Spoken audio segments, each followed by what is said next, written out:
वालेकुम सलाम।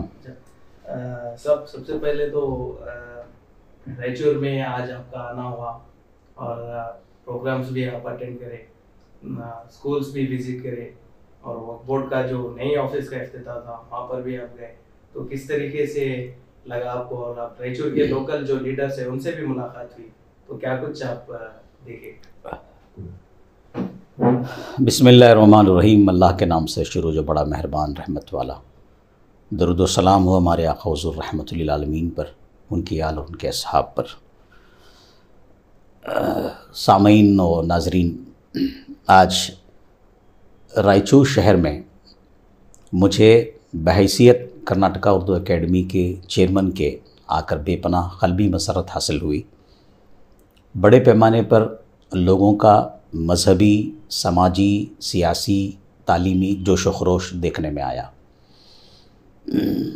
आज की दावत के जो हमारे दाई थे और मुंतज़िम थे वो हज़रत मौलाना फ़रीद ख़ान साहब हैं, जो रायचूर ज़िला वक्फ़ एडवाइज़री कमेटी के चेयरमैन हैं। बड़े मुतहर्रिक व फ़आल हैं। उनकी दावत पर, बिलख़ुसूस उनकी तहरीक पर मेरे साथ जमात अहले सुन्नत के सदर बावक़ार हज़रत मौलाना हाज सैयद मोहम्मद तनवीर हाशमी साहब क़िबला भी तशरीफ़ लाए। चूँकि न सिर्फ़ ये कि एक उर्दू का और तालीमी प्रोग्राम था और मेरी तहनीत थी, बल्कि शब में अज़मत मुस्तफ़ा जान रहमत सल्लल्लाहु अलैहि वसल्लम के उन्वान से एक इजलास आम भी मुनाक़िद है, जो अभी थोड़ी देर के बाद शुरू होगा। मुझे बहुत अच्छा लगा जब मैं फ़ातिमा गर्ल्स हाई स्कूल के ग्राउंड में हाज़िर हुआ। वहाँ का इंतज़ामिया, teaching staff, non teaching staff, बड़े पैमाने पे मुअल्लिमात, तलबा व तालिबात को देखा और नज़्म व ज़ब्त था। बड़े डिसिप्लिन के साथ तालिबात, मुअल्लिमात बैठी हुई थी। इंतज़ामिया भी बड़े नज़्म व ज़ब्त के साथ अपने हाई स्कूल की कार्रवाई और हाई स्कूल के हवाले से चंद ज़रूरी मारूज़ात व गुजारिशात मोहतरमुल मक़ाम आली जनाब भोसराज साहब, जो ज़िला रायचूर के इंचार्ज मिनिस्टर हैं, सीनियर कांग्रेस लीडर हैं, उनके सामने वो पेश कर रहे थे। तो कुल मिला के फिर उसके बाद ज़िला रायचूर के मुशावरती वक्फ़ मुशावरती कमेटी की तरफ से वक्फ़ ऑफ़िस की इफ्तिताह भी थी। बहुत शानदार ऑफ़िस है और मैं कह सकता हूँ कि कर्नाटका में ज़िली सतह पर चंद ही ऑफिस ऐसी होंगी वक्फ़ की, जो रायचूर की नई ऑफ़िस है, नया दफ्तर है। इसमें बेशक मौलाना फ़रीद ख़ान साहब की बेपनाह जद्दोजहद, कोशिश, इखलास का दखल है और इसमें कोई शक नहीं, उनकी पूरी टीम काबिल मुबारकबाद है जो उनके साथ जुड़ी हुई है। और उसके बाद इंशाअल्लाह ताला शब में इजलास भी है अज़मत मुस्तफ़ा जान रहमत के नाम से, उसमें भी हमारी शिरकत होगी। सर, एक वक्त था जब फिल्मों के गाने से लेकर वज़ीर आला तक, वज़ीर आला के ख़त तक उर्दू में लिखा जाता था, लेकिन आज के दौर में ऐसा देखा जा रहा है कि उर्दू बिल्कुल ख़त्म होती हुई नज़र आ रही है।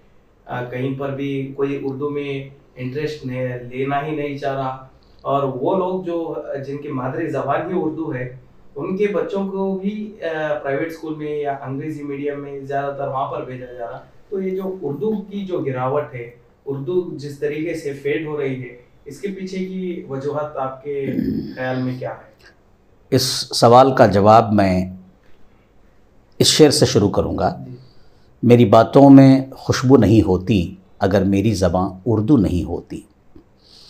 सरकारी सतह पर, ऑफिशियल लेवल पर उर्दू की जो हालत बनी हुई है, हमारे सूबे में हो या पूरे मुल्क में, वो अपनी जगह पर है। उसका इल्म आपको भी है, हमें भी है, हम सबको है। लेकिन जहाँ तक उर्दू ज़बान का जो मामला है, उर्दू ज़बान आज भी ज़िंदा है, कल भी ज़िंदा थी, इंशाअल्लाह सुबह क़यामत तक ज़िंदा रहेगी। क्यों? इसलिए कि उर्दू ज़बान की तरक्की में, इब्तिदा व इर्तिक़ा में सिर्फ़ शोरा उदबा ही का नुमायाँ किरदार नहीं रहा है, बल्कि इसमें सूफ़िया कराम का भी बड़ा कंट्रीब्यूशन रहा है। मैं अगर इसे ज़रा निचोड़ कर इख्तिसारन बयान करना चाहूँ तो यूँ कह सकता हूँ कि शुमाल में हज़रत अमीर खुसरो की सरपरस्ती इस ज़बान पर रही है किसी न किसी ढंग से, तो जनूब में हज़रत ख्वाजा बंदा नवाज़ की आगोश में ये ज़बान परवरिश पाई है। और ये ज़बान जो है आज सिर्फ़ हिंदुस्तान की ज़बान नहीं है, अगरचे है तो हिंदुस्तान की ज़बान, हिंदुस्तान में पैदा हुई हिंदुस्तानी ज़बान है और इसमें हिंदुस्तानी सक़ाफ़त का सरमाया है, हिंदुस्तानी तहज़ीब और हिंदुस्तानी तारीख़ और हिंदुस्तानी गंगा जमनी सक़ाफ़त का नमूना है ये ज़बान। लेकिन ये ज़बान आज आलमगीर ज़बान बन चुकी है। कई मुल्कों में, कई बर्र-ए-आज़म में ये ज़बान बोली जाती है। मैं बसाते ख़ुद वेस्ट इंडीज़ में था, मैं यूरोप कई बार जा चुका हूँ, USA में रह चुका हूँ, वहाँ पर भी बड़े पैमाने पे ये उर्दू ज़बान बोली जाती है, समझी जाती है। और जहाँ तक फ़िल्म नगरी की आप बात कर रहे हैं, फ़िल्म नगरी का भी बड़ा कंट्रीब्यूशन है उर्दू ज़बान के हवाले से। अगरचे फ़िल्मी दुनिया को हिंदी फ़िल्म हम कह रहे हैं, बॉलीवुड को हम हिंदी फ़िल्म कह रहे हैं, अगर आप गौर से देखें तो ये हिंदी फ़िल्म नहीं है, ये पूरी फ़िल्म उर्दू है कि डायलॉग, मुकालमात, नग़मे, ये तमाम चीज़ें आप देखिए, इसमें उर्दू का मेजर कंट्रीब्यूशन है। उर्दू को हटा लिया जाए फ़िल्मी दुनिया से तो फ़िल्मी दुनिया की चाशनी और फ़िल्मी दुनिया की कशिशें ख़त्म हो जाएगी। तो बहुत बड़ा मेजर रोल है उर्दू ज़बान का। और आपकी जानकारी में बात होगी, कितने गैर उर्दू दां, गैर उर्दू ख़ां जो है वो कव्वाल और नगमा निगार और गीत गाने वाले और मुख्तलिफ़ अंदाज़ में, लहजे में उर्दू कलाम पेश, मंजूम उर्दू कलाम पेश करने वाले उर्दू ज़बान की वजह से दुनिया में रोशन हो गए। बिल्कुल, हालांकि उनकी ज़बान उर्दू नहीं थी। बिल्कुल, लेकिन एजुकेशन तालीमी सतह पर अगर देखें तो रियासत कर्नाटका में कई सारे उर्दू स्कूल्स जो है वो बंद हो रहे हैं। हमारे शहर की मैं अगर बात करूं तो एक स्कूल हाल ही में बंद हुआ है, इसीलिए कि वहाँ पर स्ट्रेंथ नहीं थी, सिर्फ 3 बच्चे थे पूरे स्कूल में। ये शिकायत हमें मिल रही है, पूरे सूबे से मिल रही है शिकायत, इसकी अवेयरनेस के लिए। जी, ये शिकायत पूरे सूबे से हमें मिल रही है कि उर्दू ज़बान के हवाले से स्कूलों में, सरकारी स्कूलों में और ऑफिशियल लेवल पर इसके साथ सौतेला बर्ताव किया जा रहा है। ये बिल्कुल बहुत हद तक दुरुस्त है, मगर इसमें हमसे भी कोताहियाँ हुई हैं, खुद उर्दू वालों से कोताहियाँ हुई हैं।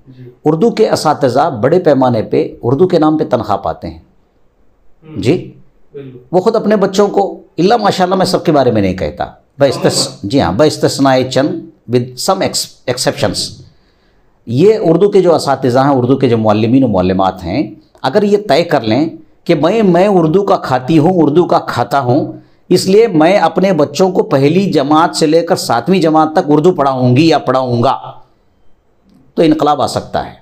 दूसरी बात यह है कि ये हमारे जो उर्दू के असातिज़ा हैं, चाहे वो प्राइमरी लेवल के हों, हायर प्राइमरी लेवल के हों या PUC लेवल के लेक्चरार्स हों, अगर ये रोज़ाना एक उर्दू का अखबार ख़रीदें, इस तरह से उर्दू को तक़वियत पहुँचाएँ, तब भी एक बड़ी तब्दीली आ सकती है। इसमें ख़ुद उर्दू वालों की तरफ से कोताहियाँ हुई, नंबर 1। नंबर 2, ये जो आप कह रहे हैं कि सरकारी सतह पर जो है ऑफिशियल लेवल पर उर्दू के साथ सौतेला बर्ताव हो रहा है, ये हद तक ये बात दुरुस्त है। फॉर एग्ज़ाम्पल, हमें भी तकलीफ़ है, हमें भी अफसोस है।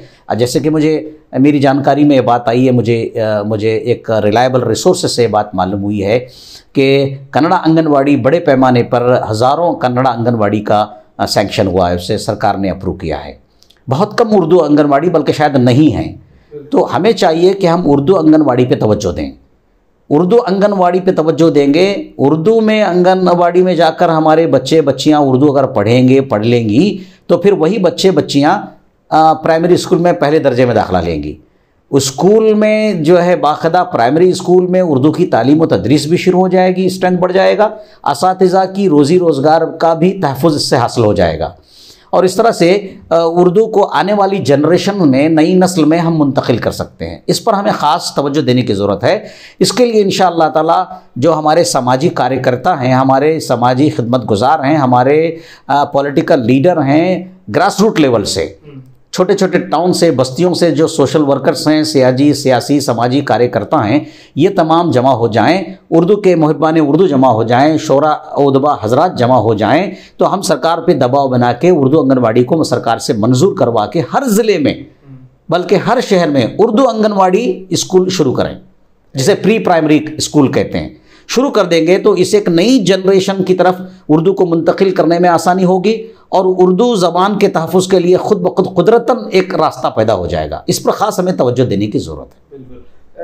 आज के माहौल में जहाँ पर नफ़रत जो है बहुत ज़ोरों शोरों पे फैलाई जाती है, ख़ास तौर पे सियासतदानों की जानिब से, और बीजेपी की मैं अगर बात करूँ तो वो अक्सर उर्दू ज़बान को लेकर, उर्दू को लेकर हमेशा उसकी मुखालिफत करते हैं।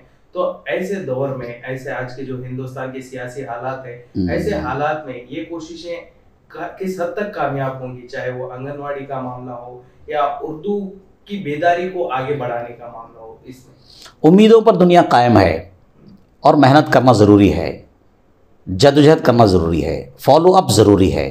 अगर हम कोशिश करते रहेंगे, मेहनत करते रहेंगे, कभी ना कभी हमारी मेहनत रंग लाएगी। देखिए, जहाँ तक आपने बीजेपी की बात कही, मैं तो सियासी तौर पर ज़रा पार्टियों का नाम लेकर गुफ्तगू कम करता हूँ, लेकिन आपने चूँकि मुझसे पूछ लिया है तो मैं आपको बता देना चाहता हूँ, आपकी मालूमात में इजाफ़ा करना चाहता हूँ, आपके चैनल के ज़रिए से हमारे सामीन और नाजरीन और देखने वालों को। वो ये कि हमारे मुल्क की साबिक़ वज़ीर ख़ारिजा मोहतरमा सुषमा स्वराज जी पड़ोसी मुल्क गईं। जब पड़ोसी मुल्क गईं तो वहाँ उन्होंने फसीह उर्दू ज़बान में गुफ्तगू किया। तो हमारे पड़ोसी मुल्क के सियासतदानों ने पूछा कि अरे आप हिंदुस्तान से आई और फसीह उर्दू ज़बान में गुफ्तगू कर रही हैं? तो उसका उन्होंने जवाब दिया, उर्दू मेरे देश की ज़बान है।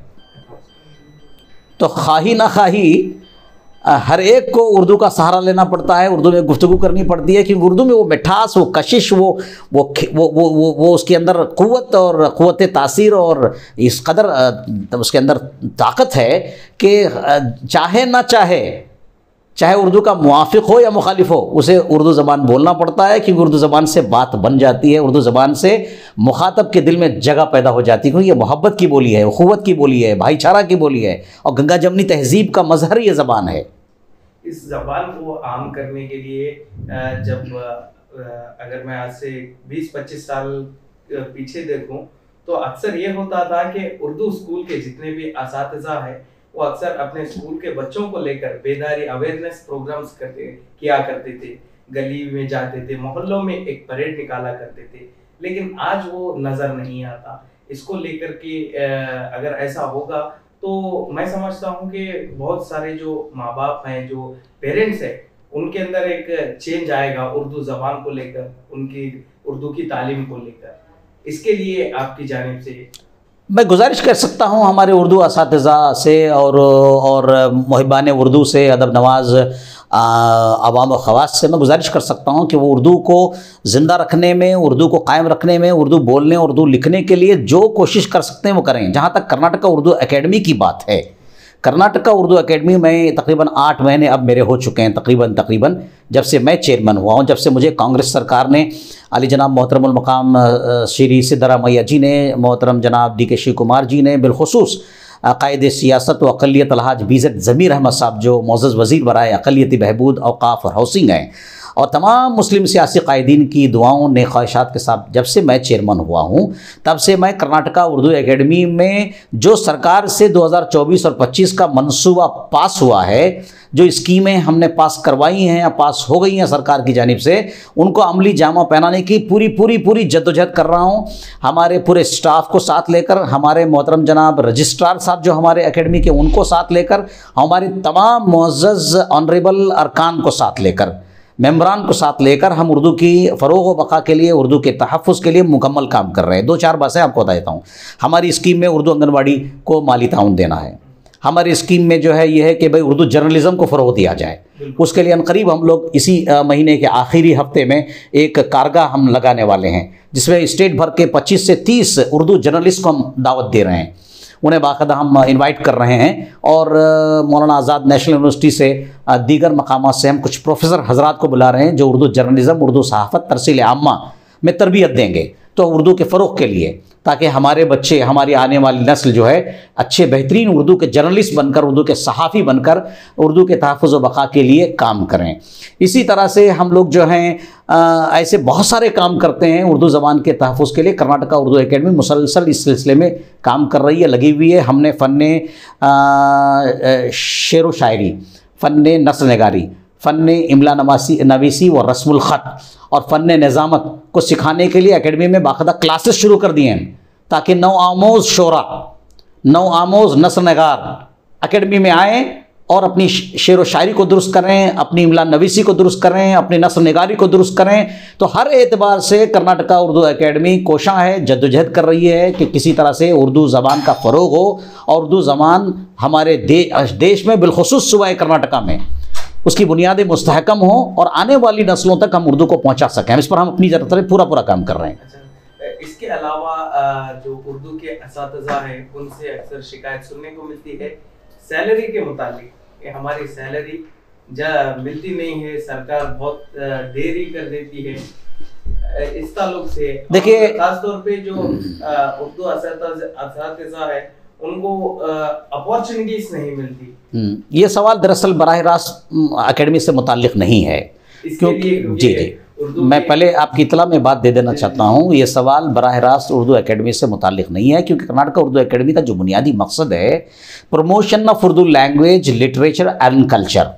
मेरा वही कहना था कि इस तरीके से अगर सरकार का बर्ताव रहेगा तो असातिज़ा किस तरीके से उर्दू को फरोग़ देंगे? उर्दू की जहाँ तक उर्दू के तहफ़्फ़ुज़ व बक़ा और उर्दू की इर्तिक़ा का जहाँ तक मसला है, चाहे वो उर्दू असातिज़ा से मुताल्लिक़ हो, उर्दू सरकारी स्कूलों से मुताल्लिक़ हो, उर्दू सहाफ़त से मुताल्लिक़ हो, यकीनन कर्नाटका उर्दू एकेडमी उनके साथ खड़ी है, उनका साथ देगी। हम इंशाअल्लाह कोशिश करेंगे कि एजुकेशन मिनिस्ट्री में और उर्दू एकेडमी के दरमियान एक ब्रिज का हम काम करें, हम तालमेल पैदा करें।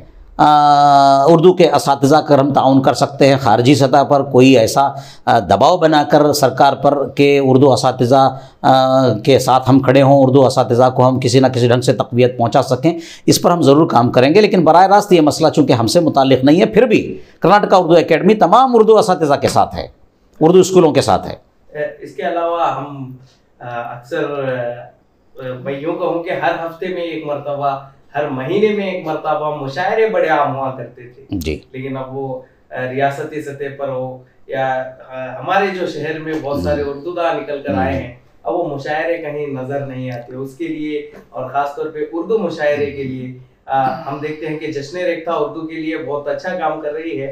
उसके अलावा रियासत कर्नाटका में और हमारे शहर में मुशायरे के ताल्लुक से आप क्या कुछ कर रहे हैं? आपके शहर में मुशायरा अभी हाल फिलहाल हुआ है नहीं या होने वाला है, इसकी जानकारी मुझे कम है, लेकिन मैं आपकी जानकारी में और आपके चैनल के माध्यम से तमाम उर्दू नवाज़, अदब नवाज़ मुहिब्बान उर्दू को ये जानकारी मैं उनके दे देना चाहता हूँ कि जब से मैं चेयरमैन हूँ अल्हम्दुलिल्लाह बेंगलोर में, हुबली में, कोप्पड़ में, अभी कल टुमकुर में है, मुसलसल उर्दू के मुशायरे मुनाकिद हो रहे हैं कर्नाटका एकेडमी की जानिब से। एक तो बराह रास्त एकेडमी की जानिब से अरकान जो मुख्तलिफ़ अज़ला के ज़िम्मेदार हैं उनकी निगरानी में, और दूसरा NGOs जो अलग अलग अज़ला में हैं, उर्दू के NGOs। तो उर्दू के NGOs भी जब हमसे मुतालबा करते हैं, दरख्वास्त पेश करते हैं, तो हमने कई NGOs को माली ताउन दिया है ताकि उर्दू का मुशायरा वो कायम करें। अभी तकरीबन मैं सब बताऊँ 17-18 मुशायरों में तो मैं खुद ही शरीक हो चुका हूँ 8 महीने के दौरान, गुज़श्ता ख़ासकर गुज़श्ता 3-4 महीनों के दौरान, क्योंकि 3 महीने तो कोड ऑफ कंडक्ट की वजह से हम कोई ऑफिशियल काम नहीं कर सकते थे, और 1 महीना तो हमें सरकार से हमारे एक्शन प्लान की मंजूरी में निकल गए। 4 महीने निकाल दो आप, तो 3 महीने के दौरान कम से कम 3-4 महीने के दौरान कई मुशायरे मुनाकिद हुए हैं। कल टुमकुर में मुशायरा होने वाला है और आने वाले दिनों फिर उसके बाद हासन में मुशायरा मुनाकिद होने वाला है, कोलार में मुशायरा मुनाकिद होने वाला है, बेंगलुरु में तो कई मुशायरे मुनाकिद हो चुके हैं, हुबली में 2 हफ्ते पहले मुनाकिद हो चुका है, और रायचूर में भी अगर लोग कर्नाटका उर्दू एकेडमी से रब्ता करेंगे, एप्लीकेशन देंगे, तो इंशाअल्लाह ताला रायचूर में भी ऑल इंडिया या स्टेट लेवल मुशायरा मुनाकिद हो, अदबी महफिल मुनाकिद हो, इसके लिए हम भरपूर उनका ताउन करेंगे। मेरा एक आखिरी सवाल है जी। उर्दू अखबार जिसकी बड़ी अहमियत थी जी, जब से आज़ादी हमको मिली थी, उसके बाद से चाहे वो उस वक्त के जो बड़े नेता थे, लीडर्स थे, वो सभी लोग उर्दू अखबार पढ़ा करते थे, उर्दू लिखते थे, उर्दू बोलते थे, उर्दू जानते थे। लेकिन आज उर्दू अखबार या उर्दू मीडिया हाउस की मैं बात करूं तो ऐसे लगता है कि भाई कहीं गिने चुने बहुत ही कम हो गए हैं। इसको लेकर के आपका क्या नजरिया है? किस तरीके से हम उर्दू अखबारों को, खासतौर पे मीडिया लाइन में, इलेक्ट्रॉनिक मीडिया हो या प्रिंट मीडिया हो, उर्दू अखबार की अहमियत के हवाले से पहले मैं ये शेर नज़र कर दूं कि खींचो न कमानों को न तलवार निकालो, जब तोप मुकाबिल हो तो अखबार निकालो, है ना। वो एक शायर कहता है कि हादसात यूँ बड़े तेज़ कदम आते हैं, ये अलग बात है कि अखबार में कम आते हैं। तो अखबार की अहमियत मुसल्लम है, हर दौर में, हर ज़माने में, हर ज़बान में। उर्दू अखबार हो या अंग्रेज़ी अखबार हो या कन्नड़ा अखबार हो, अखबार की बड़ी अहमियत है, प्रिंट मीडिया की बड़ी अहमियत है। लाख सोशल मीडिया गालिब आ जाए, लाख प्रिंट और इलेक्ट्रॉनिक मीडिया गालिब आ जाए, मगर प्रिंट मीडिया के जो मुसल्लमात हैं, प्रिंट मीडिया की जो अहमियत है वो मुसल्लम है, मुत्तफ़क़ा है, इसका कोई इनकार नहीं कर सकता। आज भी हिंदुस्तान में बड़े पैमाने पर उर्दू अखबार, जरायद, रसायल निकल रहे हैं, कर्नाटका स्टेट में भी निकल रहे हैं। उर्दू जर्नलिज़म को फ़रोग़ देने ही के लिए हम इसी महीने के आखिरी हफ्ते में उर्दू जर्नलिस्ट को हम बुला रहे हैं कि ताकि उर्दू जर्नलिज़म को फ़रोग़ मिले। और आपकी इत्तला के लिए एक बात बाय द वे मैं स्लिप हो जाएगी जहन से बता देना चाहता हूँ। अभी 16 नवंबर को इंशाअल्लाह ताला हुबली में द ब्लिस होटल में मैंने 5 नॉर्थ कर्नाटका के अज़ला के उर्दू NGOs और मखसूस मारूफ शख्सियात और शोरा को मदऊ किया है। एक रोज़ा हमारा उर्दू NGOs कॉन्फ्रेंस वो मुनाकिद होगी और उसमें हमने उर्दू ही के फ़रोग़ के लिए, उर्दू अखबार हो या उर्दू मुशायरा हो या उर्दू गज़ल हो या उर्दू ज़बान की तालीम व तदरीस हो, इन तमाम मसाइल पर खूब चर्चा करने के लिए हमने दानिशवरों को मदऊ किया है कि उर्दू अखबार। इसलिए हमारी बार बार अपील गुजारिश है उर्दू असातिज़ा से, बिलखुसूस उर्दू असातिज़ा से, कि चूँकि उनकी अच्छी खासी सरकार से तनख्वाह मिलती है, एक उर्दू अखबार वो ख़रीदें भाई, अपने ख़ानदान के लिए ख़रीदें, अपने घर के लिए ख़रीदें, कम से कम अपने आसपास में रहने वाली कोई तंजीम है, जमात है या कोई मस्जिद है, मस्जिद में उर्दू अखबार ख़रीद के दे दे। इस तरह से उर्दू अखबार की तरवीज व इशाअत पर हमें ख़ास तवज्जो देने की ज़रूरत है। यकीनन पढ़ने वालों की तादाद कम होती जा रही है, फिर भी हमें मायूस होने की ज़रूरत नहीं, हौसला रखने की ज़रूरत है। उर्दू अखबार पढ़ने वाले आज भी मौजूद हैं, उस पर हमें काम करने की ज़रूरत है। इसके लिए भी उर्दू अकेडमी उन तमाम का ताउन करेगी जो उर्दू अखबार निकालना चाहते हैं, पढ़ना चाहते हैं। इंशाअल्लाह ताला इस सिलसिले में भी हम कोशिश करेंगे कि किसी न किसी ढंग से उर्दू अखबार बाकी रहें, ज़िंदा रहें। आखिर में आप कोई पैगाम अवामुन नास को देना चाहते हैं? मैं 2 पैगाम देना चाहता हूँ। पहला पैगाम तो ये है कि वो करे बात तो हर लफ्ज़ से खुशबू आए, ऐसी बोली वही बोले जिसे उर्दू आए। तो पहली बात तो ये है कि आप अच्छी ज़बान, अच्छी फसी ना सही, कम से कम साफ़ सुथरी आम फहम उर्दू ज़बान अपने घर में बोलें, अपने बच्चों के साथ बोलें, अपने बच्चों और बच्चियों के साथ घर में साफ़ शुस्ता आम फहम उर्दू ज़बान बोलें।